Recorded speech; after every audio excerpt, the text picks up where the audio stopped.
సుమన్ టీవీలో మీ business promotions కోసం ఈ కింది నెంబర్ను సంప్రదించగలరు.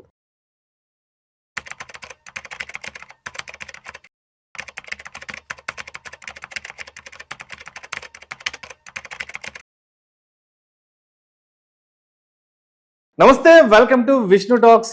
నేను విష్ణు. ప్రస్తుతం నాతో పాటు ఇన్సూరెన్స్ ఏజెన్సీ మేనేజర్ రామకృష్ణ గారు ఉన్నారు. వారితో మాట్లాడదాం. రామకృష్ణ గారు నమస్తే సార్. నమస్తే సార్. విష్ణు గారు నమస్తే. Welcome to Suman TV and welcome to Vishnu talks. Thank you sir. Thank you so much for being with Vishnu talks Ramakrishna గారు. ఆల్వేస్ అండి. Ramakrishna garu thank you so much అండి. ఆల్మోస్ట్ ఒక 4-5 సంవత్సరాల నుంచి నాతో ఇన్సూరెన్స్ కి సంబంధించిన ఎడ్యుకేటివ్ వీడియోస్ చాలా చేశారు సార్. చాలా మంచి informative videos, awareness videos, educative videos ఈ 4-5 సంవత్సరాల్లో మంచి వీడియోస్ చేశారు. మంచి ప్రజాదరణ కూడా రావడం జరిగింది. అందుకే మరొకసారి మళ్ళీ మిమ్మల్ని నా విష్ణు టాక్స్ షోకి ఇన్వైట్ చేయడం జరిగింది. సో రామకృష్ణ గారు, ఈ వీడియోలో కొంచెం డీటెయిల్డ్గా మారటోరియం పీరియడ్ గురించి మాట్లాడుకుందాం.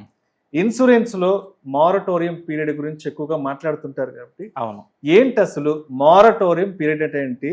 మారటోరియం పీరియడ్ కి సంబంధించి రీసెంట్ గా IRDA కూడా ఒక కొత్త డెవలప్మెంట్ తీసుకురావడం జరిగింది.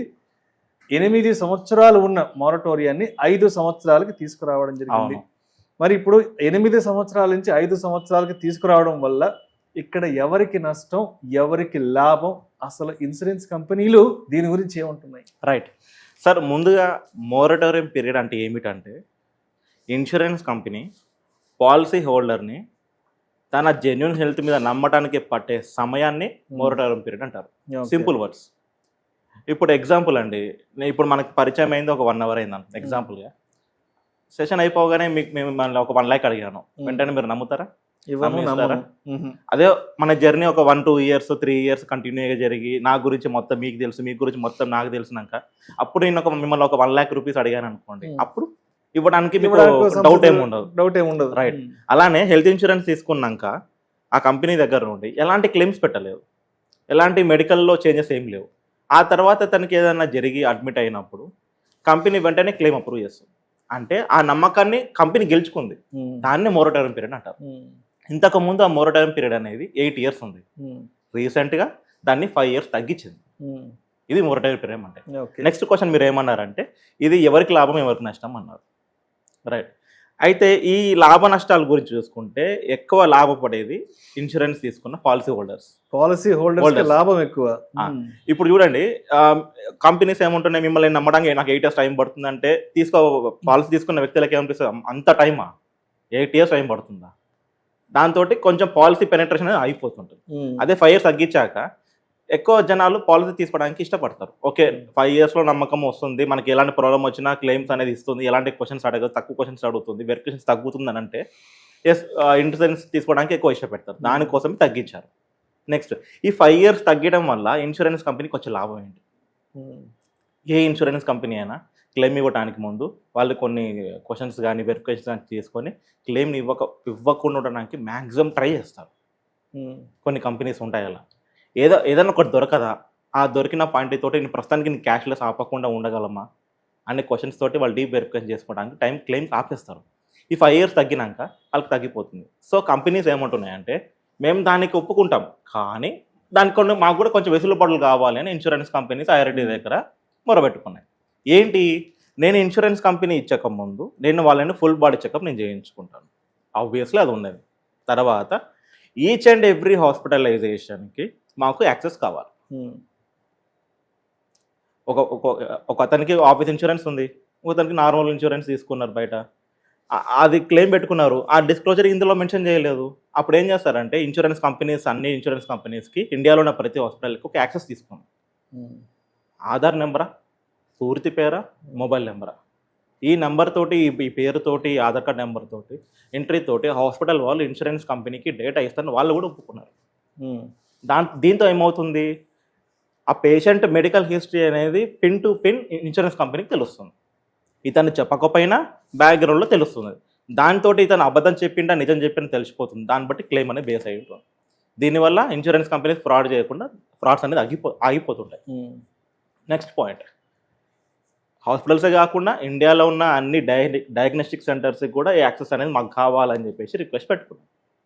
ఇది కూడా ఈ ట్రయల్లోనే ఉన్నది. ఈ డయాగ్నోస్టిక్ సెంటర్కి నుంచి వచ్చే ఇన్ఫర్మేషన్స్ అంటే మెడికల్ చేంజెస్ ఇన్ఫర్మేషన్స్ ఉండి ఏదైనా హార్ట్ ప్రాబ్లమ్ డయాగ్నోస్ ఇప్పుడు పాలసీ తీసుకొని 2 years ఆగి 3 years ఆగి క్లెయిమ్ పెట్టుకుంటారు కదా, అలాంటి ఛాన్సెస్ ఉన్నాయి. ఈ యాక్సెస్ కూడా డయాగ్నోస్టిక్ సెంటర్ నుంచి కూడా తీసుకుంటుంది. రైట్. పాన్, ఆధార్ ఎలా అయితే లింక్ అయ్యాయో ఆధార్ కార్డ్ హాస్పిటల్స్ కూడా లింక్ అవుతున్నాయి. ఇప్పుడు నేను డాక్టర్ దగ్గరికి ఓపీకి వెళ్ళినా ఇప్పుడు నేను ఆధార్ నెంబర్ తోటి రిజిస్టర్ అయ్యి దాంతో వెళ్ళాల్సి వస్తుంది. దీనివల్ల ఏంటిది, ఇన్సూరెన్స్ కంపెనీ క్లెయిమ్స్ అనేది స్మూత్ అండ్ ట్రాన్స్పరెంట్గా వస్తున్నాయి. ఇవన్నీ ఉన్నాయి కాబట్టి వాళ్ళు ఇన్సూరెన్స్ కంపెనీస్ 5 years నుంచి 5 yearsకి తగ్గించుకొని ఒప్పుకున్నారు. రైట్. ఇప్పుడు మారటోరియం పీరియడ్ అనేది అన్ని రకాల ఇన్సూరెన్స్ పాలసీస్ కి వర్తిస్తుందా లేదంటే కొన్నిటికి మాత్రమే ఉంటుందా? ఐఆర్డిఏ చెప్పింది అని అంటే అవి అన్ని ఇన్సూరెన్స్ కంపెనీకి అప్లికబుల్, ఖచ్చితంగా అప్లికబుల్ అవుతుంది 100%. ఒకవేళ ఇన్సూరెన్స్ కంపెనీ లేదు మేము ఇవ్వము అనే మారటోరియం పీరియడ్ ఉన్నా కూడా ఇవ్వము అంటే మన బ్యాక్గ్రౌండ్లో కంప్లైంట్ ఫైల్ చేసుకోవచ్చు, ఓంబడ్స్మన్ కంప్లైంట్ ఫైల్ చేసుకొని మన న్యాయం పొందుకోవచ్చు. రైట్. ఇప్పుడు మారటోరియం పీరియడ్కి సంబంధించి రెగ్యులర్గా మార్కెట్లో ఎటువంటి ఫ్రాడ్స్ ఎక్కువ జరుగుతుంటాయి? మారటోరియం పీరియడ్కి సంబంధించి రిజెక్షన్స్ కానీ అప్రూవల్స్ కానీ అసలు ఎలా ఉంటాయి అసలు? రైట్, నేను చెప్తాను చూడండి. ఇప్పుడు ఈ మొరటోరియం పీరియడ్లో ఎవరికి వెసులుబాటు వస్తుందంటే మెయిన్లీ ఈ మొరటోరియం పీరియడ్ని మన ఇన్సూరెన్స్ కంపెనీ అప్లికేషన్ ప్రపోజల్ ఫామ్లో జరిగే మిస్టేక్స్ని కాపాడుకోవచ్చు, కానీ అబద్ధాలని కాపాడలేవు. ఉదాహరణకి నేను 2020లో పాలసీ తీసుకున్నా, క్లియర్. 2022లో నాకు బీపీ డయాగ్నోస్ అయింది. ఓకే. 2026లో హార్ట్ సర్జరీ జరిగింది. ఓకే. అంటే ఇక్కడ ఎన్ని ఇయర్స్ దాటిపోయింది సార్? దగ్గర 6 years. మొరటోరియం పీరియడ్ 5 years అయిపోయింది. రైట్. ఈ వ్యక్తి ఏం చేసిందంటే హాస్పిటల్లోకి నాకు 2021 నాడు బీపీ డయాగ్నోస్ అయిందని చెప్పేసి రికార్డు ఇచ్చారు. కానీ ఇన్సూరెన్స్ పాలసీ తీసుకుందేమో 2020లో తీసుకున్నారు. 2020లో తీసుకున్నారు. 2021లో హెల్త్ ఇష్యూ బీపీ డయాగ్నోస్ చెప్పాడు. ఓకే. డయాగ్నోస్ బీపీ అయింది. 2026లో హార్ట్ సర్జరీ చేశారు. 5 years దాటిపోయిందా? మొరటోరియం పీరియడ్ ఏముంది, అతను గెలుచుకున్నాడు కదా. రైట్. ఆ లెటర్లో ఏముందంటే సిన్స్ 2 years నాకు బీపీ సెన్సింగ్ ఉంది, అంటే బీపీ అనేది ఫీల్ అవుతున్నా, లైక్ ఎక్కువ హార్ట్ బీట్ అవ్వడం, తక్కువ హార్ట్ బీట్ అవ్వడం, కళ్ళు తిరగడం జరుగుతుంది. కానీ లెటర్లో ఏముంది 2021 డాక్టర్ ఏం రాశారు, since 2 years he is facing the problem. మీకు అర్థమవుతుందా? 2019లో నుంచి నాకు ఈ ప్రాబ్లం ఉందని చెప్పేసి 2021లో డాక్టర్తో రాయించుకున్నారు. అంటే అక్కడ మీనింగ్ ఏంది, నువ్వు 2020లో పాలసీ తీసుకున్నావు కానీ 2019 నుంచి నీకు ఈ ప్రాబ్లం ఉంది, 2021 నువ్వు డాక్టర్ని కన్సల్ట్, అంటే 2 years అతను డాక్టర్ని కన్సల్ట్ ఈ 2 years అతను డాక్టర్ని కన్సల్ట్ అవ్వకుండా మెడిసిన్ వాడకుండా క్యాజువల్గా ఉన్నావు. ఇప్పుడు కంపెనీ క్లెయిమ్ ఇస్తుందా? ఇవ్వదు కదా. కానీ ఇస్తుంది. ఎట్లా అంటే అతను కావాలని ఆపలేదు. ఒకవేళ కావాలని చెప్పకుండా ఉంటే అతను మెడిసిన్ వాడేవాడు కాదు. మెడిసిన్ వాడుతుంటే అతను అబద్ధం చెప్పాడు, కానీ మెడిసిన్ వాడట్లేదు, డాక్టర్ని కన్సల్ట్. అతను ఏమనుకున్నాడంటే ఇంట్లో గొడవల వల్ల, ఫైనాన్షియల్ ప్రాబ్లమ్స్ వల్ల, నాకు కొంచెం సెన్సింగ్ వాడడం వల్ల ఇది దీని వల్లనే వచ్చింది అని అనుకున్నాడే, కానీ ఆ బీపీ వచ్చింది అని అనుకోలే. ఇక్కడ మొరటోరియం పీరియడ్ ఉండడం వల్ల తనకి క్లెయిమ్ అనేది అప్రూవ్ అయ్యింది. సినారియో 2, 2020లో పాలసీ చేసుకుంటూ 2019లోనే బీపీ డయాగ్నోస్ అయింది, మెడికల్ చెకప్ రిపోర్టు ఉంది, మెడిసిన్స్ వాడుతున్నాడు, ప్రపోజల్లో మెన్షన్ చేయలేదు. 2026లో సర్జరీకి వచ్చిండు, లెటర్ ఇచ్చిండు. 2019 నుంచి నాకు బీపీ ఉందని డాక్టర్కి చెప్పాడు, ఆ లెటర్ కూడా ఇచ్చారు, కానీ ప్రపోజల్ ఫామ్లో మెన్షన్ కాలే. ఇప్పుడు మొరటోరియం పీరియడ్ తనకి సహాయపడుతుందా? పడదు. ఇది ఇంటెన్షనల్ ఫ్రాడ్, ఇంటెన్షనల్ అబద్ధం చెప్పావు. మొరటోరియం పీరియడ్ ఉన్నా కానీ నీకు అది క్లెయిమ్ రాదు. మిస్టేక్స్కి, తప్పిదాలకి మాత్రమే ఇన్సూరెన్స్ కంపెనీ క్షమిస్తుందే కానీ నిజంగా అబద్ధాలు, మిస్లీడింగ్, ఫ్రాడ్కి మాత్రం ఇన్సూరెన్స్ అనేది ఎలాంటి క్షమాపణ అనేది ఉండదు. రైట్. ఇప్పుడు మారటోరియం పీరియడ్ కంప్లీట్ అయిపోయిన తర్వాత వినియోగదారుడికి ఉండే హక్కులు ఏంటి? ఇప్పుడు జనరల్గా 1-2 yearsలో పెట్టే క్లెయిమ్స్కి కంపెనీ నుంచి వచ్చే క్వశ్చన్స్ అనేది 90% తగ్గిపోతాయి. ఇనీషియల్గా పెట్టే క్లెయిమ్స్కి ఫస్ట్ కన్సల్టేషన్ పేపర్ అడుగుతారు, డాక్టర్ ట్రేడింగ్ సర్టిఫికేట్ అడుగుతారు, ఇది నీకు ఎప్పటి నుంచి వచ్చింది, ఎలా వచ్చింది, ఇప్పటి కాలం నువ్వు ఏమేమి మెడికేషన్ తీసుకున్నావు అని అడుగుతారు. కానీ మొరటోరియం పీరియడ్ తీసుకున్నాక ఇవేం అడగరు. క్వశ్చన్స్ అనేది తగ్గిపోతుంటాయి. చిన్న చిన్న క్వశ్చన్స్, సిల్లీ క్వశ్చన్స్ పెట్టి క్యాష్లెస్ ఆపే ఇన్సూరెన్స్ కంపెనీకి ఇది ఒక పెద్ద శిక్ష. ఇప్పుడు మారటోరియం క్లాజ్ అనేది అండర్ రైటింగ్ ప్రక్రియపై ఎటువంటి ప్రభావం చూపుతుంది?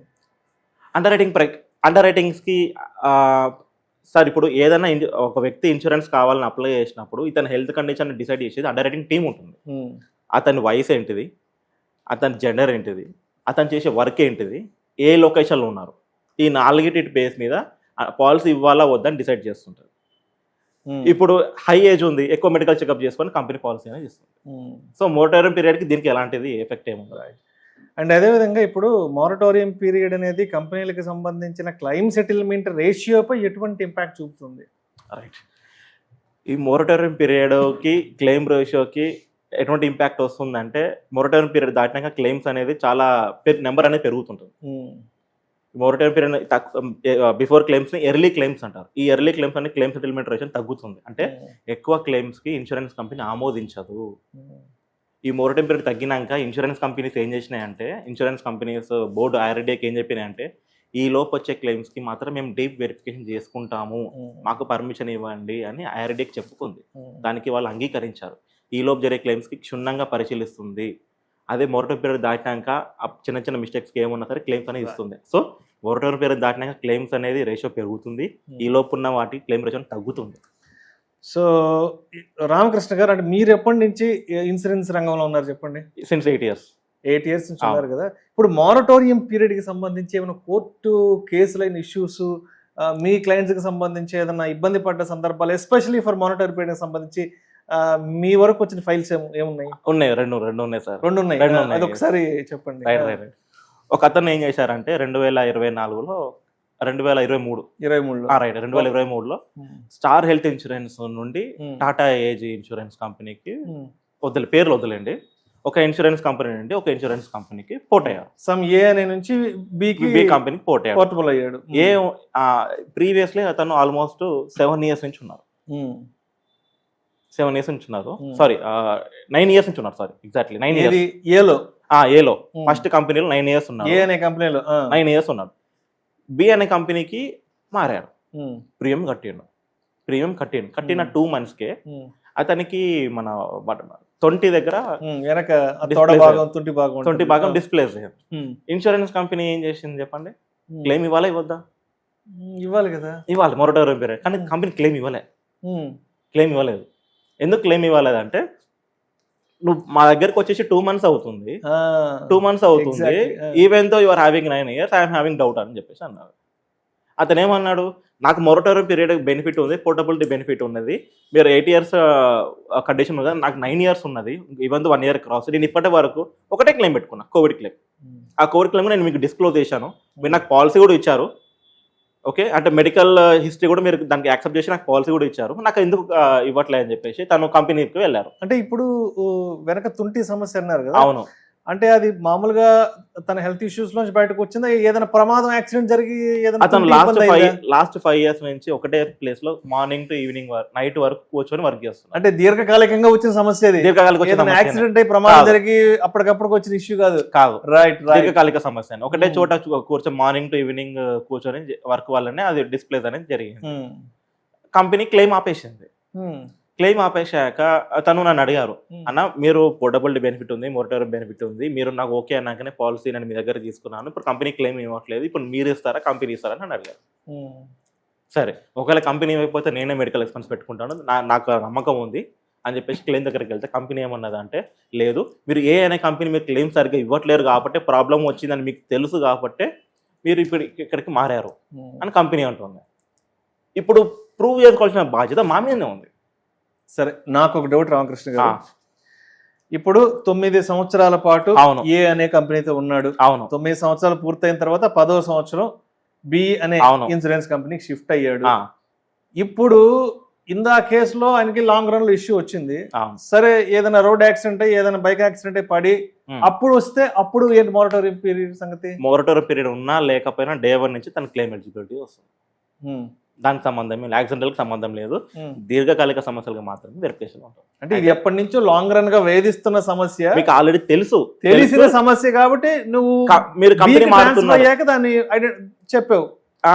మీరు సమస్య ఉందని తెలుసు, అలా కంపెనీలో క్లెయిమ్ రావట్లేదు, మీరు మా కంపెనీకి వచ్చి క్లెయిమ్ చేసుకుంటున్నారు, ఈ పోర్టబిలిటీ బెనిఫిట్ మోరటోరియం బెనిఫిట్ ని మీరు దుర్వినియోగం చేసుకుంటున్నారు అని చెప్పేసి కంపెనీ వాదన. అంటే ఇప్పుడు ప్రమాదం అంటే అప్పటికప్పుడు జరిగేది కాబట్టి దానికి ఎవరైనా చేయలేరు అవును. కాబట్టి ఆబ్వియస్ గా అది ఇన్సూరెన్స్ కంపెనీ ఒప్పుకోవాలి, అవును. దానికి సంబంధించిన క్లెయిమ్ ఇవ్వాలి. అవును. బట్ ఇది లాంగ్ రన్ ఇష్యూ, దీర్ఘకాలిక సమస్య కాబట్టి అవును. ఇది తప్పనిసరిగా అయితే- వినియోగదారుడు రివీల్ చేయాలి కదా. అయితే అదృష్టవశాత్తు క్లయింట్ జెన్యునే, ఎందుకంటే నేను పర్సనల్గా విజిట్ అయ్యాను, నాకు తెలుసు జెన్యునే అని. అక్కడ మేము ఏం చెప్పించామంటే మా దగ్గర ఉండే ప్రతి ఈచ్ అండ్ ఎవ్రీ డాక్యుమెంట్ మేము ఇన్సూరెన్స్ కంపెనీకి చూపించాం. అక్కడ డేట్ కూడా మ్యాచ్ అయింది. క్లెయిమ్కి ముందు లాస్ట్ 10 days అంత మీరు నేను ఇంకోటి కూడా ఏం చెప్పామంటే అతను వచ్చి చిన్న ప్రాబ్లం వచ్చినా he will go to Yashoda Malakpet hospital, అన్నీ ఉన్నాయి, రికార్డ్స్ అన్నీ ఉన్నాయి. మేము మా కంపెనీ ఒకటే అడిగింది, మీరు స్ట్రాంగ్ ఎవిడెన్స్ మీ దగ్గర ఏమైనా ఉంటే క్లెయిమ్ ఆపండి, వితౌట్ ఎనీ ఎవిడెన్స్ మాత్రం క్లెయిమ్ ఆపకండి అని చెప్పాము. కంపెనీ రివ్యూ చేసేది, ఆయన క్లెయిమ్ రిజెక్ట్ చేసేది. మళ్ళీ ఇద్దరం వెళ్ళాము, చూపించాము, మెడికల్ డాక్యుమెంట్స్ అన్నీ ఇచ్చాము, మీరు అన్నీ వెరిఫికేషన్ చేసుకోండి అని చెప్పాము. Second time company claim approve చేశాం. Right sir, right sir. ఇప్పుడు కంపెనీ ఇంటెన్షన్ కరెక్టే, మీరు కావాలనే వచ్చారు అని చెప్పేసి ఇంటెన్షన్ కరెక్టే, కానీ నా దగ్గర ఎవిడెన్స్ ఉంది కాబట్టి నేను ప్రూవ్ చేసుకున్నాను. ఇదే ఎవిడెన్స్ కంపెనీ దగ్గర ఉండేసి డేట్ అనేది ప్రపోజల్ పోర్టబిలిటీ కన్నా ముందే డేట్ ఉందనుకోండి, క్లెయిమ్ రిజెక్టే. ఇందాక చెప్పాను కదా, మోటోరియం పీరియడ్ అనేది మిస్టేక్స్కి మాత్రం క్షమిస్తుంది, కానీ కావాలని అబద్ధాలు చేస్తే మాత్రం క్షమించదు. ఇక్కడ ఏంటిది, న్యాయం ఉంది కాబట్టి తను గెలిచాడు, లేకపోతే ఓడిపోయేవాడు. Right sir, right sir. Thank you sir, thank you so much Ramakrishna garu. Thank you sir. Moratorium పీరియడ్కి సంబంధించినటువంటి IRD నుంచి లేటెస్ట్గా వచ్చిన అప్డేట్స్ ఏంటి,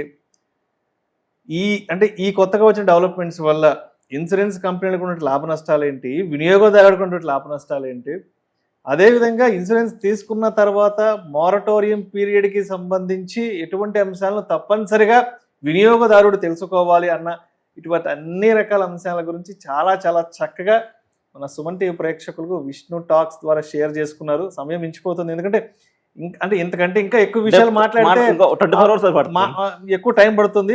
బట్ అన్ని విషయాలు మాట్లాడుకున్నా కూడా ఆడియన్స్ కన్ఫ్యూజ్ అవుతారు కాబట్టి మనం కొంత క్రిస్పీగా వరకే మాట్లాడుకున్నాం sir. Thank you so much sir. Thank you అండి.